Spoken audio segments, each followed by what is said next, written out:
What's going on, Rhode Island? We're here, episode 3 of the Park Podcast. I'm here with my good friend, singer, musician, overall good guy, just good human, Johnny Gates. He's in town. He's visiting his hometown here in Rhode Island. Where are you living now, Johnny? I am in Nashville again, round 2, Nashville. Round 2. You've been, I've been fortunate enough. I've got to see, well, really your entire career. I fell in love with music at one of your first concerts here in Rhode Island. I think it was Club Hell or one of those cool shows, and it was in a band called The Invited. And it was a bunch of guys just from high school that got together and jammed, right? Yeah, man, I miss those shows. We started in like 2003, and then Providence at that time was like the living room. Club Hell was big. That's where we had our like going away show. It may have been that show actually. Yep. But yeah, we had some good shows back then.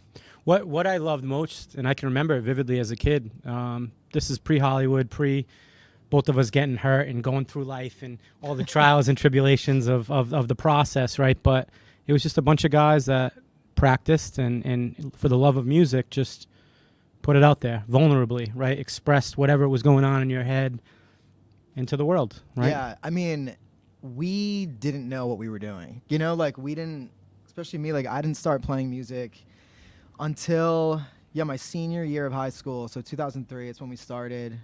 Jamie asked me if I wanted to try out for his band, and I applied to like one college, the School of Visual Arts in New York, did not get in, and was like, what am I going to do with my life? Everybody was going to good schools, and then I just said yeah, and I'll never forget because they made me audition singing like a Hoobastank song. Remember that band? Yeah, of course. Yeah. Yeah, I had to try out with Crawling in the Dark in like a garage somewhere in East Greenwich, and we were a band for like 15 years after that. Incredible. So, and still, like, I guess technically still a band. For sure. Maybe we'll do more. But and some of the highlights, which you're not mentioning is, or quite yet, is I remember kind of almost on a bluff, you guys said you were going to be in Nashville, right? Yeah. And you had reached out to a producer, Nathan, right? Yeah. And Nathan he was working with one of the biggest artists in the world, right? Who now is known in Rhode Island, and PC songs are, we can go nameless if you want, but Taylor Swift. Taylor Swift, and that was kind of a start to your first record deal, right? Yeah. So when we met Nathan, we had been a band for like maybe 5 years at that point. And we started to have some success like in the state, I still claim that a lot of our success came because we all worked at Abercrombie in the Providence Place Mall. And when we would play, all the girls that we worked with would come to the shows. And I swear that's why other bands would want us to like be on the bill with them. Yeah. Because they wanted. Had nothing to do with the music. I don't know. Nothing. Because we were so like, we were bad in the beginning, but like beautifully bad. Yeah. I think like you have to be bad. I think it's like weird now that like you can just like fire up your phone and it's like kids are in their room and like they kind of like don't go through that anymore. And I sound so old when I say that, but like I'm so glad that we were bad and we had to get better. I think like you learn a lot from that. But we kind of like we did that, and then we were starting to draw more people at our shows. Our mutual friend Mike Delahanty was our first manager, and he was basically booking like all the shows in Providence, so he would hook us up. So anytime a big band came through Providence, we got to open. So we used to open for like everybody. Plain White Tees. Yeah, they were just here. Yeah. Paramore, we got to open for them a few times. This band, the Spill Canvas, who I've actually become buddies with. I actually toured with them not too long ago again, which is crazy all these years later. But then I guess I just started to kind of get burnt out a little bit on like the punk emo scene, just because it was like, I feel like from 2001 to like 2004, it was just like the Wild West in that scene, because no one had ever like seen it before, and it was so new, and like we were in it. Providence was huge during that scene. But once like 2005, 2006, 07 hit, I think it started to kind of, I don't know, it got watered down a little bit, and like all of a sudden it was like very popular. And I just got burnt out, which you know me, I get burnt out. Well, I think it's interesting. I think creators get burnt out, right? And you have to kind of figure out ways to, with the lows, kind of find the passion again, and Yeah. and go into a different evolution. Life, it's crazy, right? We go in a lot of different paths, and your path has been an adventure. It's been a lot of fun to watch. You've lived. You talk on the beginning in the early days, and something that you just said that resonated with me is you can't be afraid to put out something bad, right? You never know, or you never learn, or you never grow unless you just put it out there, right? Yeah. And you learn from the experience, and kind of watching the group of individuals kind of come together and then go on the road and then produce and pitch one of the biggest producers in the world, and that becomes impressionable and gets signed by Warner, and then years later put out hundreds of songs, and for whatever reason at that time or whatever it may be, they won't release that songs, even though you felt like it was the right time. But timing is kind of everything. And then you had another big break later on in your career, right? Yeah, I think been definitely fortunate to find, and I think it's because, and we've talked about this times, when it's when you're creating and when it's your job, I almost feel like sometimes it's you have it's almost like a scale, Sure. where you have the one side, it's how am I going to pay my bills? Sure. And the other side is I want to feel fulfilled. Yeah. And it's sometimes you can tell when I'm making decisions based off of Money. okay, I need to pay my bills. Yeah, You of know? course. And then you can also tell when I'm making decisions based on fulfillment and the art. And I think exactly what that is, And Yep. it's even probably the businesses that you're in now, and we're sitting in a beautiful theater, And I feel for you, this was a massive passion project too. Sure. Yes, it's going to be it's part of your career, and it's going to be financially benefiting you. But at the same time, you did this because you wanted to. Of course. I think, much like music, it's music brings people together.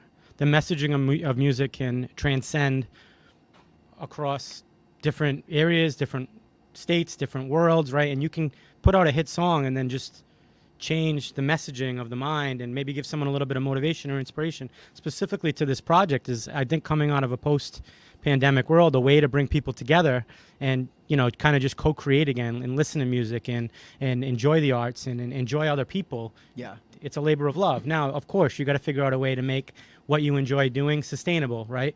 You gotta love it. You gotta love what you're doing every day.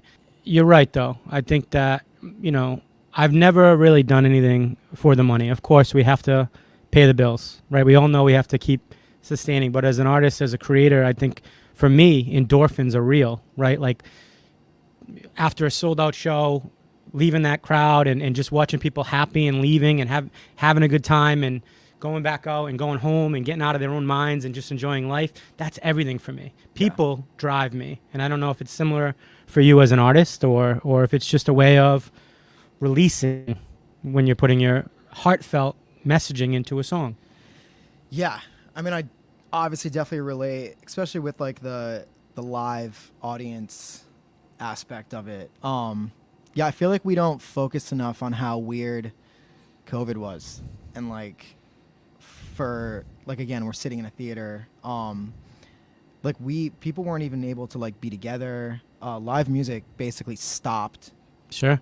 And I almost feel we don't realize how weird that was and how hard it's going to be to get back to what it was, and if it will ever get back. 100%. A ton of tours are being announced right now. Blink just announced, because again, I don't want to make this all about the money side of things, but live music is still the most lucrative part of music. Sure. Streaming, don't get me wrong, I love streaming, because it's just at this point, I want as many people to hear my music as possible, but it's not you're not making anything off of streams. Sure. It's we can get into the ownership of the masters and the publishing side, but blah, blah, blah. That's a different podcast. But Yep. It's all basically now to get people to your shows. So live music is still everything, and it will fully come back. Sure. Look at the amount of, the problem right now is that there's oversaturation in live music. Sure. Because nobody was touring, and now everybody's touring, and there's only so many venues, and I'm sure you're getting that too. It's just Of course. and people have big price tags now too, because, Without question. no one made money for 2 years. Yeah. So I think And a it'll lot of these even buildings out. remain desolate, right? So there's obviously a lot of maintenance that had to happen Totally. just to get these back up and running. So, we're in interesting times. It's the ticket pricings are down too. It's people don't have the disposable income Yeah. to go out and spend $100, $200, $300 on a ticket like they used to, right? So Totally. And like you said, those price tags are still high for those artists that are demanding the money because they're still in demand.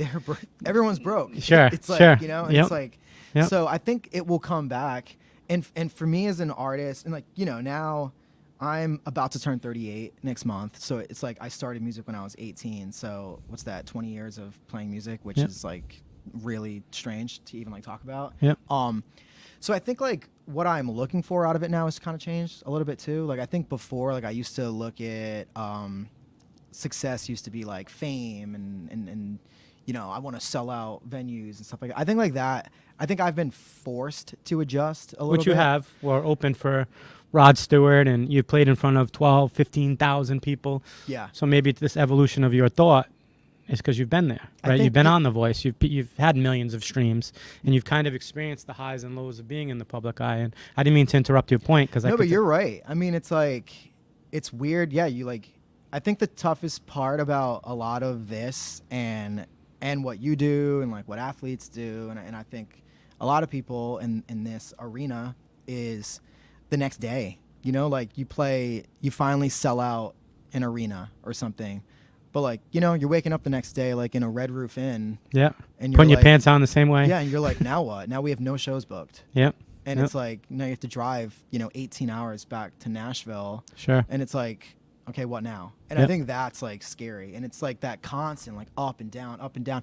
So now I'm trying to find a more like steady, like, I don't know, lifestyle for myself. To me, like that looks like success for me. Yep. And I think a lot of it is finding songwriting as like a career, Sure. which is something that I've always been a songwriter for my bands and my projects and stuff. But over the past year, I've definitely started down this road of like being a songwriter, helping songwrite for other artists. And I think like I can see like that being a big part of my career for the next next 20 years, you know? But again, it's new to me and it's exciting. Like I Yeah. get bored with things. Sure. And so like this feels exciting to me. But at the same time, I'm definitely getting the itch to like go back on the road. And that's why I just started like a new band, a new project. Yeah, yeah. Which I'm going to be releasing in January. Very, very cool. Where Yeah. can people find that? So it's going to be, Shameless self-promotion. yeah. So the new project is called Johnny Was Here. I haven't done a project that's not my name in a long time. I think I started doing my own stuff in about like 2015, 2016. That's when the band kind of stopped in LA. So yeah, I've been kind of doing like stuff under my own name for a while now. And I'm excited to get back to like a little more of like a vague, it's going to be indie rock, alternative rock. So I'm going to be putting out a record in January for that. Very cool, man. So 20 years of music. So I imagine similar to this project, right? When I graduated college and I moved out to LA, right? And I loved entertainment. I loved just kind of learning about being behind the sets in movies or red carpet events, or just kind of learning how they do it in these larger markets like LA, New York, Nashville that you've lived in. And you know, I've tried to bring a lot of that back home, right?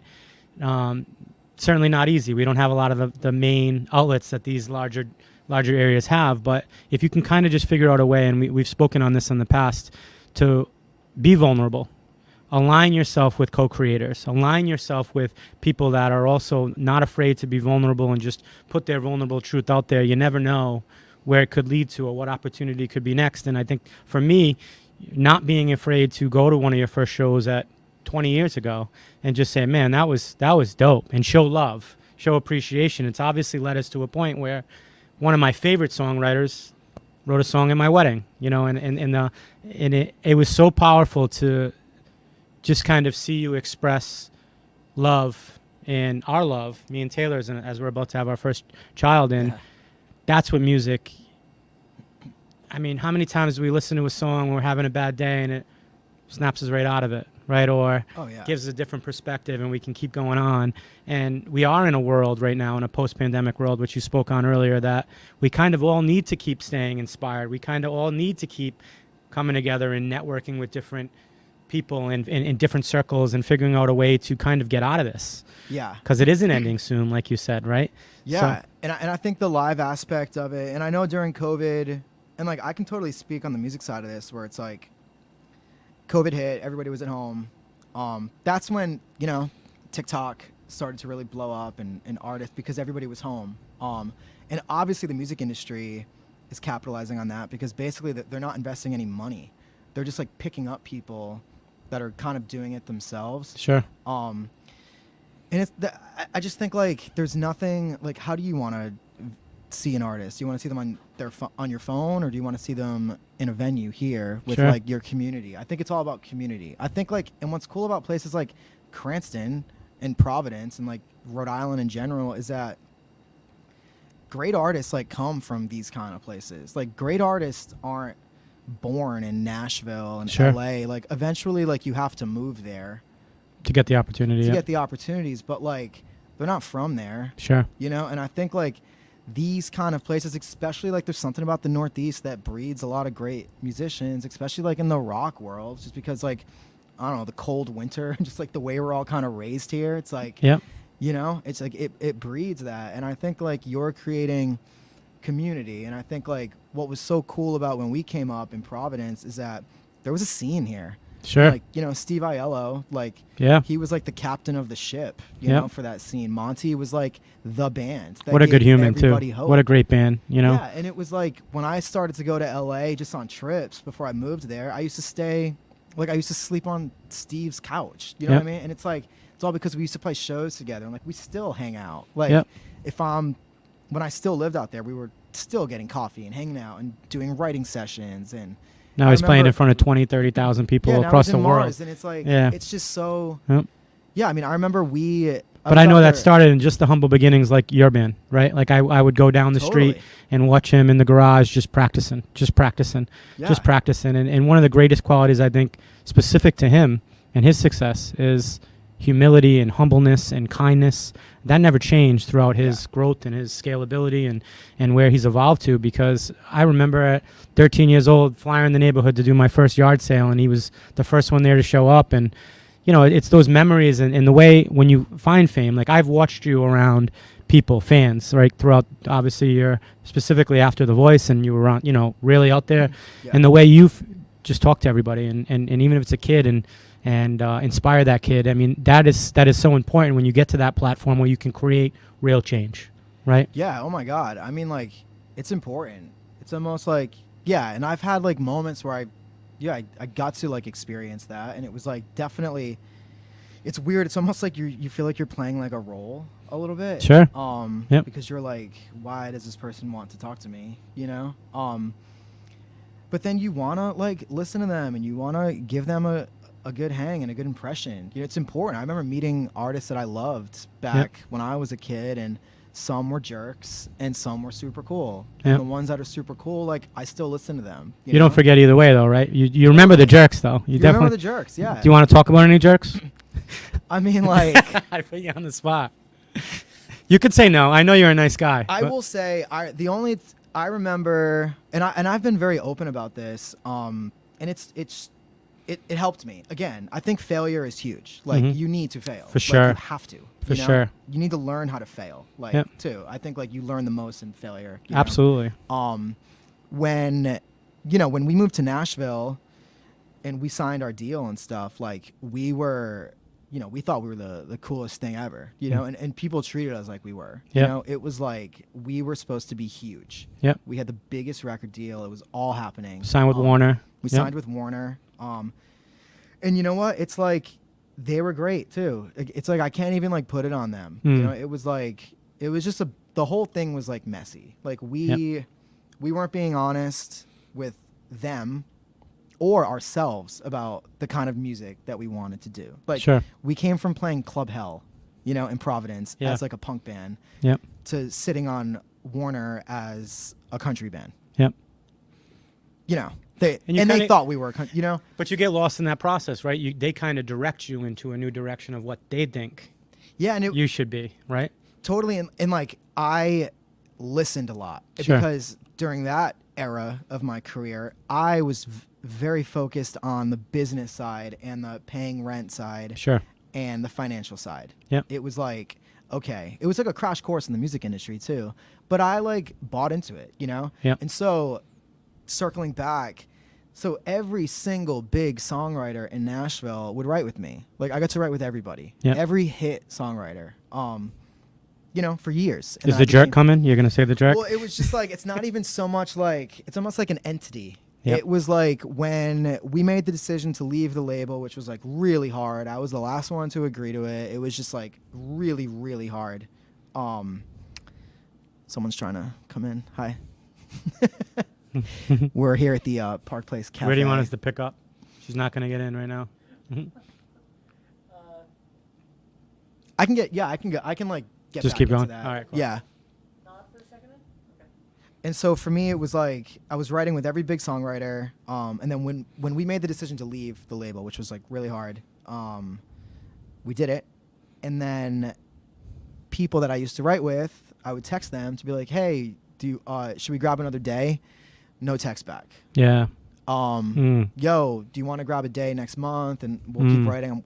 Me and the guys are working on a new record. Yeah. Crickets. And so Yeah. immediately I was like, screw them. Sure. Screw this. You learn a lot though about people. You learned a lot. In the lows and the highs and in every part of the process, right? Totally. And I was embarrassed. I was embarrassed to be in Nashville as like the top dog to losing everything. And Sure. everybody was like, damn, there's Johnny. He got dropped, which we didn't even get dropped. But it was like, we basically got dropped in the eyes of Nashville. Sure, you know? sure. And so that's when I was like, I'm moving to LA because I Yep. cannot be around this, you know? Yep. But I learned a lot in that because like, once I basically like got myself back up, that's when I knew I was like, well, I want to move back to Nashville to Yep. prove to everybody in Nashville and Sure. to myself that like I can do this, you know? Mostly, Without them. I think you know, it's funny. I think earlier in the process, ego gets in the way, especially as we're growing as adults, right? Prove to others, right? But then I think there comes a point where we go, no, I just want to prove to myself, Totally. right? Because Yeah. we're the biggest person that we're trying to evolve and be the best human that we can be. And Oh yeah, and trust that. that gut. resonated, yeah. Yeah, and like Yeah. you have that gut instinct, which is like when you're trying to make a decision, you know it's right or wrong. Sure. You know, for you. Yeah, of course. Something might look better on paper. Sure. Um, And a lot of people always think they know the right direction for us, but only us know the right direction for yeah, and it's ourselves, so right? hard when you have like people involved, Yep. and it's like you're listening, and then sometimes and that's like, a big money business, right? yeah, It's big money business. and So. it's tough, and it's like you know, I've struggled with that. I think like I've Yeah. probably like listened to the team, and this is like this is with the band. I've been pretty fortunate now, like the situation that I'm in. Like after I moved back to Nashville, right before COVID, I was able to sign a publishing deal Yep. with this company Deluge, and it basically saved me because I mean I signed my deal in May of 2020, so it was during COVID, when people like weren't signing artists, you know. It's incredible. So I was able to like get back into it, and I was doing Zoom writes every day, like literally Monday through Friday. I was writing on Zoom. Yeah. And they've been really supportive of. Not that I'm like difficult to work with, but it's like I'm an artist, like Sure. first, you know, and now I'm really listening to that voice inside my head and my heart when it comes to the music that I'm gonna put out. Yep. Which sometimes like that's hard. And you it know? takes time. You can't force creation. Totally. Right. Yeah. And they're literally like trusting me with it. And they've given me the opportunity to be a songwriter, which has honestly been the most like rewarding thing I've done, because it's funny because I remember those big songwriters that blew me off. And even when they were writing with me, a lot of them like wouldn't listen to me, and like it was always about their ideas and stuff. And now to be on the other side of it as the writer in the room, specifically with this band Winona Fighter that I've been working with, like woke me up, because they're this like badass like female fronted punk band in Nashville, and me and the singer Chloe started writing songs together. And it woke me up. I was like, what am I doing? Like, this is the kind of music I love. Why am I pretending to do something else? So yeah, that aspect of it has been like probably the most rewarding thing I've ever done in my career. Very cool. I'm excited for you, man. I think that I've watched your evolution. I've watched your growth. I think a lot's about to come for you, and you know, you're back at your like authenticity, like kind of where you started, and you're putting out. And I've been fortunate enough to hear some of your You heard it. Yeah, new music. You've been like one of the only people actually. and that's such a cool feeling to like get the pre-releases and just be like, wow, this is special. You know, like this is special, and I think it is special. So I'm excited when you do release that to the world of just for you, just for you. And that's like how we've gone about making it too. I've made it with friends. My buddy Austin, like we wrote all the songs together, and like we basically made the record in like a spare bedroom in their house. That's where they recorded all the Winona Fighter stuff. We did our stuff in that room too, and it's just like I think I was telling you the other night, we like broke every rule in recording. Yeah. You know? And I just think like sometimes like that's like we started in a garage. Even when I was out in LA working with Steve, I remember we wrote a song, and I think I was flying back to Nashville the next day, so we had to like figure out a way to record it quick. But it was pretty late, and they lived like in a small apartment at the time in Silver Lake. And we went out to his, like, at the time he had like a Dodge Neon, like an old one, and we recorded vocals in the Dodge Neon. Wow. At like midnight.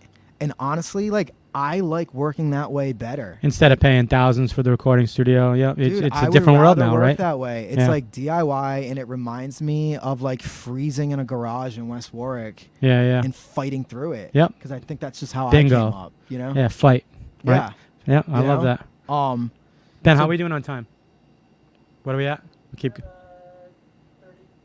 Okay. Dude, tell me more about Plain White Tees. You guys, those are great guys. Oh man, they were cool. So Tom was really cool.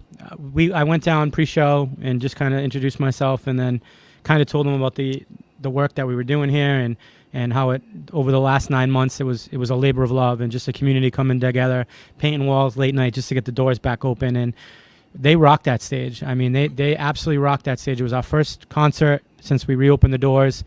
And not only that, but they stayed around after, and they took pictures with everybody. They signed autographs, and they stuck around for over an hour.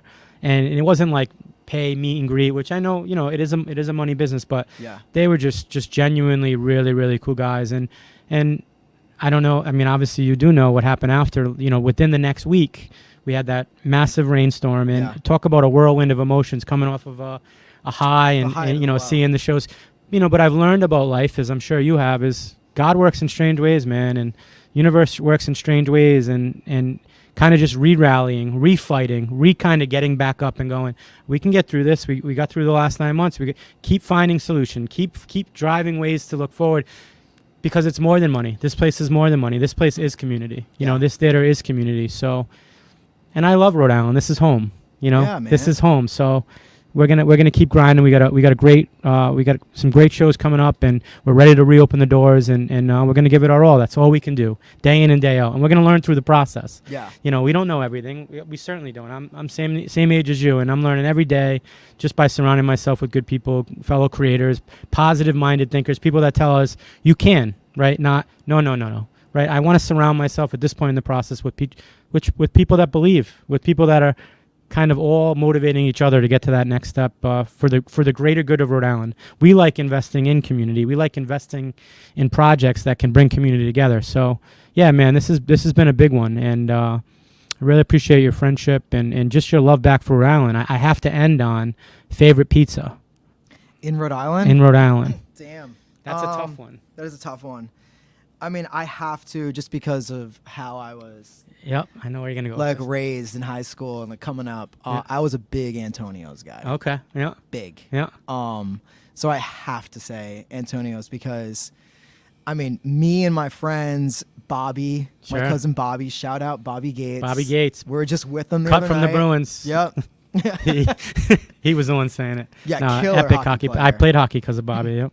Yeah, I mean, he's another one. He gets it. You know, like it's tough when like you come close enough to like not only can you see the light, but it's like you feel it. Yeah, you know, yeah. it's like you're there. Yeah. Yeah. And so that feeling like never goes away, which is like scary, because like some people, like I know people that have had, I'm sure you do too, that have had, you know, success or close to success, and they can never really like shrug it off, you know, never move on, and it's like you turn to dark things. And but yeah, Bobby knows, like he's done it. But me and Bobby used to spend a lot of nights at Antonio's. Thayer Street was huge for me, because it just kind of like, I don't know, I feel like and I talk about this with friends sometimes about Providence and just like the Northeast in general. It's like, I went to like an elementary, junior high school where I graduated with, I think like 13 people.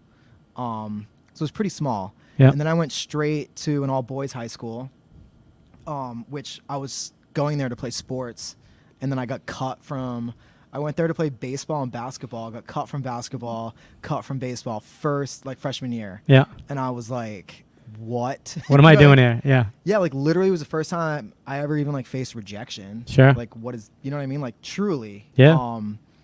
And Thayer Street kind of helped me out because What a I vibe remember Thayer like Street going was. up there and being like, what is this? Yeah. Like seeing the kids at RISD. Yeah. All different, all unique, all. Dude. Especially back then, it was pretty like punk up there. Yeah, it was awesome. It was a whole like thing. And then speaking of venues, I mean, the old Lupos, stumbled into a show. My brother told me about it. It was Saves Today, the Get Up Kids, Span Hot Rod Circuit. Changed my life. That's why I will forever love and support venues. Because, dude, they are so important. Live music's important, even for bands. Like, there are still venues that bands get. When you get your tour, you get stoked because there's certain venues on there, like the Fillmore in San Francisco. It's like, it's a rite of passage. The Ryman in Nashville's another one. It's like Troubadour in LA. You know what I mean? Of course. So it's like, I don't know whether it's the energy or the ghosts or like something going on in these venues where like, like who's come through. Yeah. And like, this is a special thing. And like, not only for the artists, but for the people in the crowd. You Absolutely. go to a show at Troubadour and it's like, it feels important. And it's important for the band. It's like the whole thing feels important. Yeah. And I think like, what you're doing here is really cool, and the fact that like you're investing in live music, it's live music's gonna come back. It's has coming to. back. It will come back. Yeah, it has to, because it's think about it. It's since human beings were on this planet, we've been trying to find ways to entertain each other. Yep. It's like the oldest gig. Absolutely. Yeah. So yeah. Anyway, Antonio's for me. Shout out. We started that with pizza. I appreciate the love on that. Yeah, that dude. What about you? What's my favorite pizza? Yeah. I struggle with just one because there's so many, but Nino's is definitely always in the mix. And obviously you have a history with that brand or that name. I got my tattoo, Nino's. I love your tattoos, and it kind of just reminds me of how, knowing how close you are with your mom and your grandmom and just your family in general. I mean, that's the same for me too. And hospitality in general, restaurants, food, it brings people to a table just to enjoy life, just to enjoy conversation, I'm sure you appreciate these 7 to 10 days that you're back home just to connect with your family. And often it is over a meal or the food is important. But it's really that conversation, that community, that everything, right? Dude, this will always be home. It's like, I'm only still even going because of like having support from my family. It's like, of course, both of us are super fortunate to just have people in our lives that like when you want to do something crazy, they're not telling you that you're crazy. Yeah, of course. Like, even though you might be a little bit. Yeah, and like probably am. And like, Yep.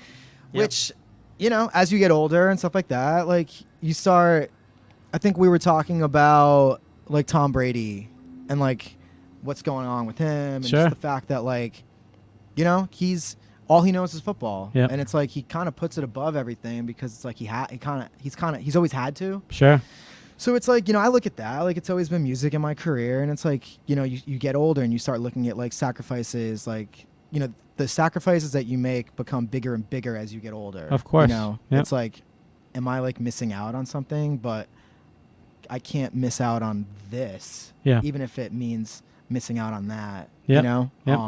So yeah, and my family's been, they don't know anything about music, and like when I wanted to do music, they were just like, okay, go for it. And they're so proud, and that's the coolest thing. It's just watching them. Dude, likewise. Your parents are just like, they're there, and I think like they don't even know how important it is, like for us, just to see them there. Yep. It's like, and some, dude, I've played shows where my dad's the only person there. Yeah. And and he like, my dad, he is a positive person. He jumped in the van with us one time. Actually, we were out on tour with Jimmy Allen. Yep. Country Artist of the Year now. It's crazy, man. Yeah. And like we were out with Jimmy and his band. What were they called? What were they called back then? I don't know. They were dope though. Not City in Color. That's but yeah. Anyway, and then we played a show in Vermont, and I don't know what happened. There was just no one there, and my dad was like, he was like, oh my God, man. He's like, you sure you want to do this? Like, this life, I don't know. Yeah, and it yeah. was weird to be the one who's like, Dad, no, it's okay. Like, Yeah. tomorrow night we're playing Providence and it's going to be packed. And the next night we played Providence and there were like 350 people there. The highs and lows, right? Yeah, Color of London. That was Jimmy's band. Yeah. But yeah, just like, and it was kind of like, I don't know, the show sucks, but now we have this cool memory of playing a show to my dad in Vermont. And some shows are going to suck. Some days Yeah. are going to suck, right? Yeah. That's life, right? It made Providence even better the next night. Heck yeah. You know? Yeah. So. Well, I love it, man. I appreciate your time today and just always, man. your friendship and just keep going. We're Yeah, all man. behind you here in Rhode Island, and you have a special kind of energy. You're a special kind of human, special kind of person. So I appreciate you being here today. I want to thank our sponsor, Soul Source Construction, for helping making this happen today. Does a lot in the construction world, especially when there's something damaged. They're quick. They fix it. Have to shout them out. But most importantly, thank you for checking us out. And we hope you learned a little bit about us today. We hope you guys keep going because that's what life's all about. My friend Johnny's going to play a song for y'all. So check it out. Thanks again for showing love, and we hope you liked the episode. Hey guys, my name is Johnny Gates, and this song is called Sometimes.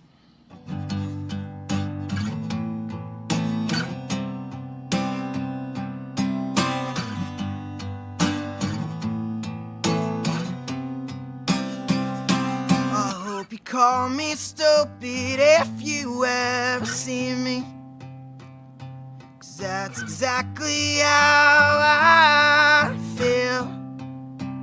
And when I get too high, tell everyone around me that I only ever loved you. And we blame it on the long distance, even if it isn't true. But I was in LA and you were in Brooklyn, and I should have been there with you. Sometimes I wonder if you're happy. Yeah, sometimes I wonder if you think about me.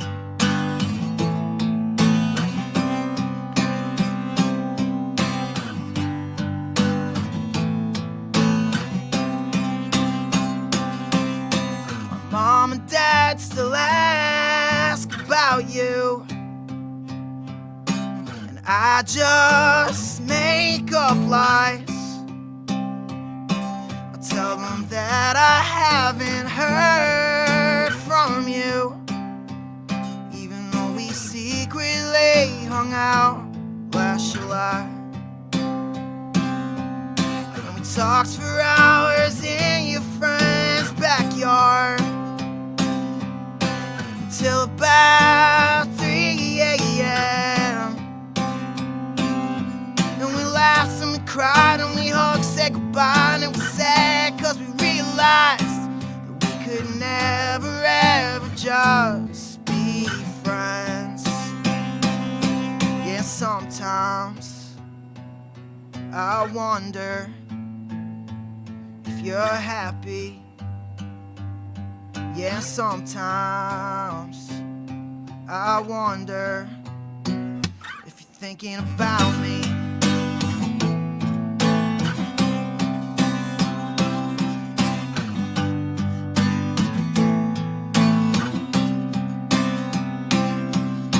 Maybe we could try again next time. We could fall in love again next time. I won't be so inside my head next time. Maybe we could try again next time. Maybe we can get a place next time. We can keep each other safe next time.